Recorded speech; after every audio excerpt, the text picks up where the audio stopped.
Hey guys, so I have not sat down and filmed a video in so long, and even though I have literally been doing YouTube for years now, it still feels so weird to pick up the camera again after I've had like a bit of time off.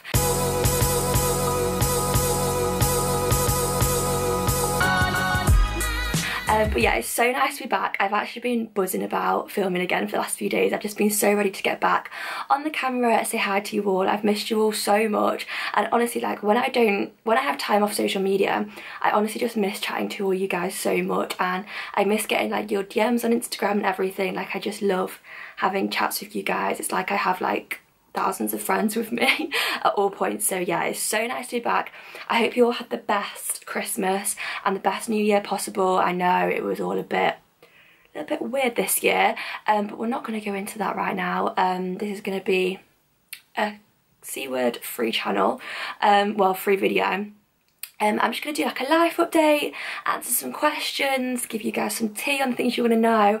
Got myself a cup of tea in my new Tesco, is it going to focus? My new Tesco mug. It's literally my favourite thing. It's huge, so you can make yourself the biggest cup of teas and cup of coffees ever, which is just perfect for the mornings when I wake up and I'm like, I need coffee. I make myself a massive one. So yeah, I absolutely love this. It's so cute, and it's got a little gold rim, and this mug, guys, was only £4.50 as well, which is so cheap.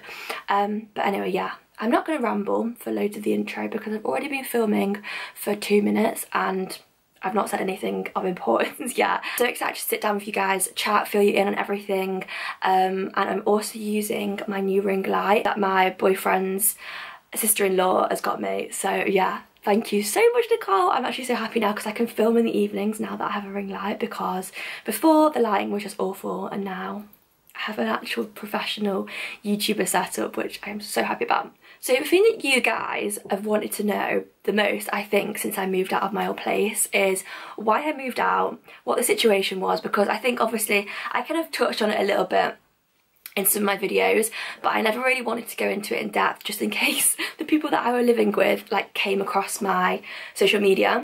So basically, as you guys know, I've been living in London for like since well over a year now, and the first place I moved into on my own was a flat share, which is where most of my vlogs in London have been, apart from when I've moved to my new flat.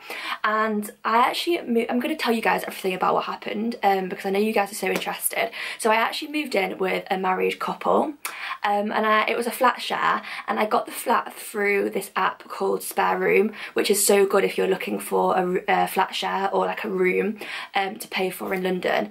I get the question a lot actually, how do you find a room in London? And yeah, Spare Room is really, really good for finding a room.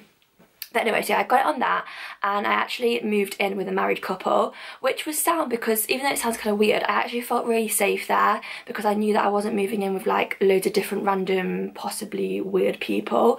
So it felt really safe. The area was really nice. It was in Wandsworth Borough, a similar area to where I am now actually.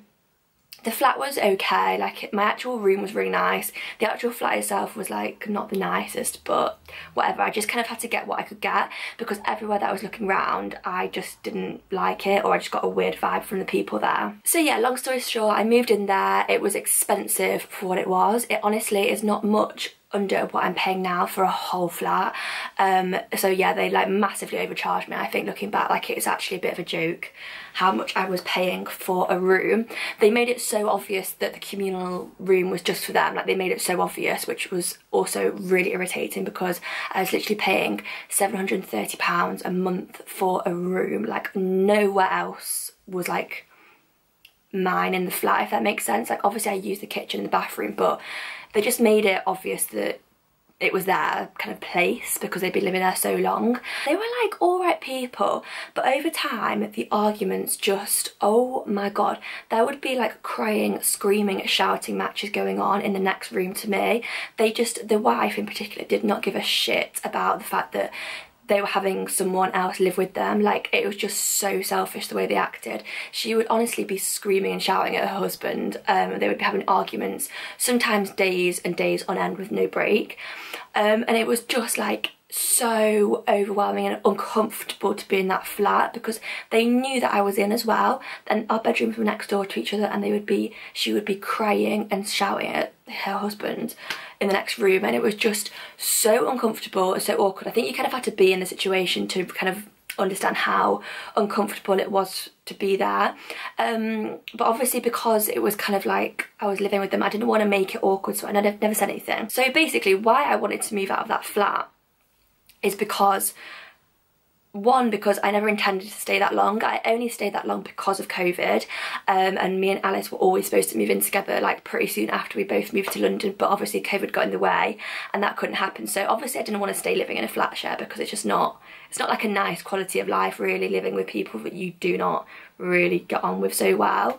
So obviously I wanted to move out because me and Alice wanted to live together. It was like a goal of ours to get our own place, and then obviously with the people that I lived with being kind of just weird and having weird behaviours, it made me want to get out even more. So yeah, that's basically what happened. I had like shady behaviour going on.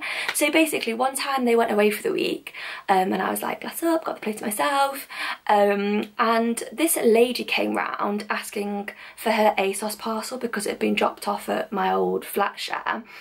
And obviously it was by the door, I could see the ASOS parcel, so I just gave it her normally, like you would if someone had it dropped off somewhere, like at the neighbours or whatever. And when my flatmate got back, she was like, why did you give it to the lady? Why did you give it to the lady? And I was like, well, she said she was your friend and that was her ASOS parcel, that was her name.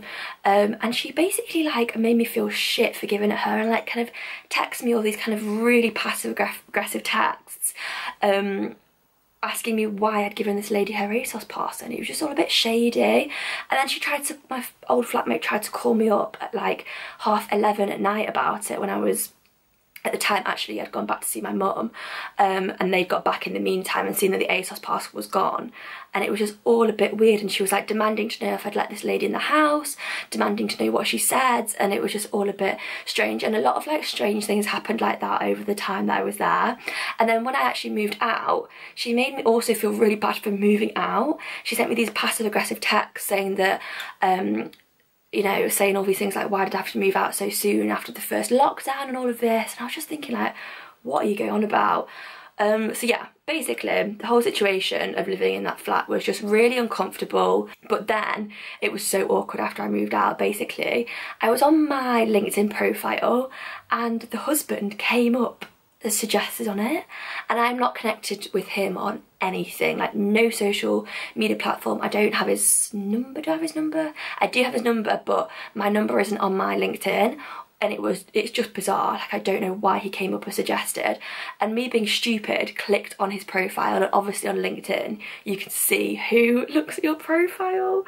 So now I'm like just cringing about the fact that he might possibly see I have been on his profile, and he might be able to see that I do YouTube and stuff, which is kind of awkward, but whatever. I'm assuming that he's not really going to deep it that much, but that was very awkward.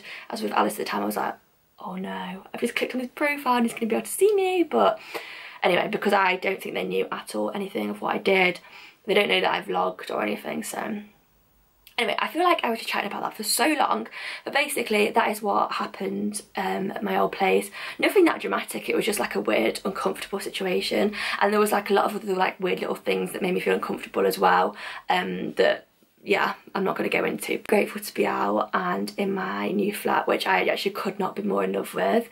This is like my happy space. Me and Alice love it so much, and I'm going to do a flat tour really soon because it's honestly looking so homely and cute now, and yeah, we love it so much. I've also had a few questions from you guys who are interested in like the work side of things, with what I do, asking if I'm back on furlough, and the answer is yes, I am, for the third time. I'm back on furlough. Obviously completely understandable, like there's no point in me work, I've got no work to do when all the restaurants, I basically work in hospitality marketing for a restaurant company, and all our restaurants are obviously shut, so there's no marketing for me to do. I'm obviously still learning so much, I'm still so new to the world of marketing, so it's not like I've got the expertise to keep me working throughout this or anything. So yeah, so understandable, but I'm just honestly laughing about it. But at this point, like being on furlough for the third time, I'm just like, oh, what is my life? But anyway, to be honest, I'm not complaining because I've got a lovely place to live. I can do my own thing on YouTube while I'm not working full time, so at least I've got like something to be going on with. And yeah, I'm happy enough. Life's good. Hopefully like in the next few months the restaurants will be able to open back up and I can go back to work, because I really do miss it when I am not working. I do love my job so much. So yeah, for that question you guys have been asking, I'm back on furlough. So yeah, you can expect lots of vlogs and videos coming this month. I'm just going to basically concentrate on YouTube because I've really missed it over the Christmas and New Year period. I really missed not filming and all of that jam. And I'm going to do loads of flat and homeware content for you guys as well, because we've got loads of new bits in the flat. What other questions have you guys been asking me lately? Someone has asked, what's your graduate journey? So, for you guys who don't know, I went to the University of Lincoln. I studied English literature, that's how you say it, and I basically came out of uni, finished in like May of 2018, I want to say. Did I finish it? Yeah, 2018. And I just got a little part-time job over summer. My actual graduation was in September. I got my job in October. So yeah, I just had a few months after uni, kind of just plodding along, and then yeah, got my job in hospitality marketing, which I love, and it's been great ever since then. I love it so much. And obviously I didn't study marketing, but you can just, if you try and build your CV where you can, it's honestly so easy to just apply your degree to a role that might not necessarily fit with your degree. English literature's got so many transferable skills, so yeah, I'm very lucky that I kind of built my CV up throughout uni in terms of digital marketing and social media. So when I went to my interview, I had things to show for that I'd been kind of working on over uni, so I think that definitely helped me get my job, even though I didn't have a marketing degree. So again, similar to what I was talking about to start with, a girl has said best sites or agencies to look at for short-term rent in London, and I've got to be honest with you right now, I think because of COVID, I think it's going to be so hard for people to get short-term rent agreements. When we got this flat, Alice actually previously viewed another flat for us, and the estate agent said to her, make sure you are going for a year's long letting, because landlords just don't want the insecurities right now, and especially when it comes to room shares, I know that people aren't looking for short term because of COVID, it's a bit unsafe and all of that. So it's a really hard one if you need a short term let, but if possible, just try and go for at least 6 months and you're so much more likely to get something. But in terms of the sites and the agencies, go through the app's Better Room, because they've got so many different rooms on there, and you can adjust like filter what you want, whether it's girls, boys, ages, professions, that kind of thing, budget. It's a really good app for looking for what's it called, like room shares. I've also got some questions saying, how did you grow your YouTube? And this is kind of a funny one to me, because for me, my YouTube has grown so slowly, like so slowly. I still love it no matter what like number of subscribers I have, but I've had this for 4 years now, I want to say, this channel, and it's grown really slowly. At uni it kind of steadily went up quite fast, but since then it's been very up and down in terms of growing my channel. And I would just say I notice more growth when I post consistently, and that has been quite hard for me because of my full-time job. It's really hard to fit in vlogging and editing, because editing just takes so long, and after work sometimes I'm just too tired. I want to sit and watch TV with Alice and have some food, and I always want to be editing, so it has been hard to post consistently since uni. But yeah, I would say posting consistently is the way to grow, and also making sure your thumbnails are really kind of eye-catching and like nice to look at, I guess, because that is the first thing people see, I guess, when they click on your videos. So make sure you post consistently, have a nice thumbnail, and just be your real true self. Something that I really love that you guys say about me is that I'm quite real and relatable, and that is honestly one of my favourite like compliments to get, because I just love the fact you guys can relate to me as like a normal person. I'm just like navigating life, trying to adult, moving, living my London life. Like, I'm just a normal girl, and I think being relatable is very important on YouTube, and it's really good to show like the highs and the lows where possible, and yeah, not sugarcoat everything. A few of my vlogs, I think, recently were maybe a little bit more low-B, if that makes sense. You could tell I was kind of a little bit down in them. But I got a lot of DMs from you guys just saying that you really appreciate me sharing that and not always kind of having to sugarcoat things. I think people who watch YouTube really appreciate realness on this platform. So yeah, I would definitely recommend trying to just be your like organic, authentic self. Got another question saying, do you have any advice for dealing with weight gain? And I know weight can be a very touchy subject, but it's something that I would probably like to talk about more on my channel at some point. Just because I think for every girl, like, weight is such, and it shouldn't be, but it's just like such a big part of our lives, because as girls we are just conditioned to think that it matters when it obviously really does not matter and does not define you. As long as you are healthy, I think like that is the main thing. Just, you need to be healthy on the inside. But yeah, your weight does not define you. You do not need that perfect body.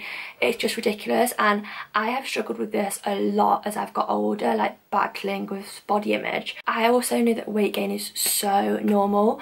A few months ago I actually lost quite a lot of weight, and a bit too much actually, and I didn't really intend to lose it, but it just kind of happened over time. I was just having really kind of small meals and stuff. It wasn't really intentional, but yeah, it kind of got to the point where I was like, oh gosh, I have lost a little bit too much weight at one point. And then now I've put on a bit more weight, and it's sometimes hard to see like your body changing, but it's just a healthy thing. And especially for us females, like, our hormones are changing all the time, and that is also going to affect our body shape, our body weight. It's just so normal, and it's something like we all need to remind ourselves that every single girl goes through it. But yeah, I'm going to wrap up this video because I feel like I've been rambling for a long time, and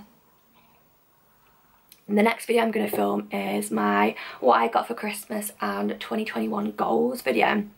So I'm excited to film that next. Thank you so much for watching. It's so good to be back on YouTube filming. I hope you have a lovely evening or a lovely day, and you're all staying super safe. Look after yourselves. And yeah, I'll be back very soon. Mwah.